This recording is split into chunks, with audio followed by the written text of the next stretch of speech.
Hello, VidAngel investors, friends, and fans. Many of you have been asking recently, how's the legal battle going? In short, it's on pause. Now, I know this can be frustrating for you and for all of us here at VidAngel.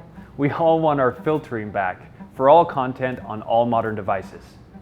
But let's look at this with the perspective of a brief history of Hollywood. When Thomas Edison invented the kinetograph, he wanted to control how movies were made and how they were shown, including whether actors could put their names on the movies. He was worried that that would drive up their prices.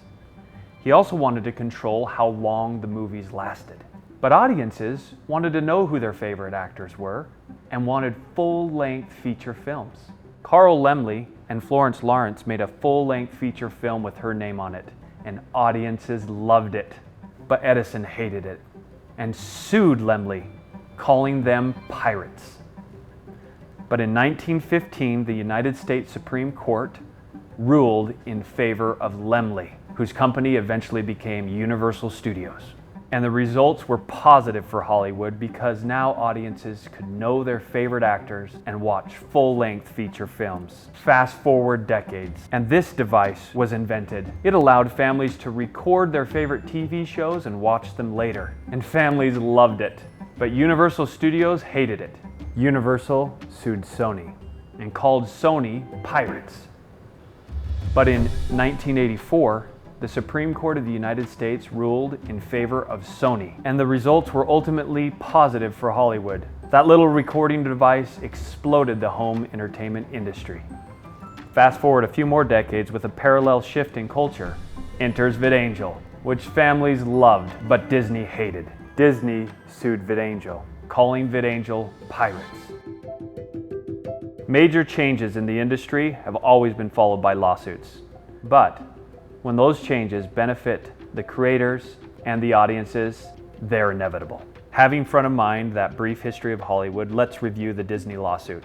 In July 2015, VidAngel asked Disney to collaborate and launched its service in August. Almost a year later, in June 2016, Disney sued VidAngel. In December 2016, the California court issued a preliminary injunction, forcing VidAngel to shut down.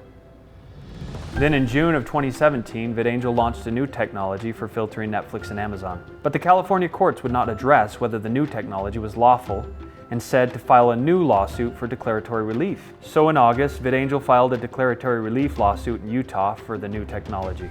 Also, the Ninth Circuit upheld the preliminary injunction. Then in October, VidAngel filed for Chapter 11 protection in Utah to focus on improving its new technology for Netflix and Amazon and to build its customer base. And Disney unsuccessfully asked the Utah bankruptcy court to dismiss Chapter 11. Now all legal proceedings are pending rulings by the Utah Federal District Court, and we're in a holding pattern. This has been a brutal battle. But with that brief history of Hollywood, I hope we all recognize that fundamental changes to the industry have been hard fought for over a century. Thank you for helping us in this fight. And like with Universal Studios and with Sony, we believe we will ultimately win. Onward and upward.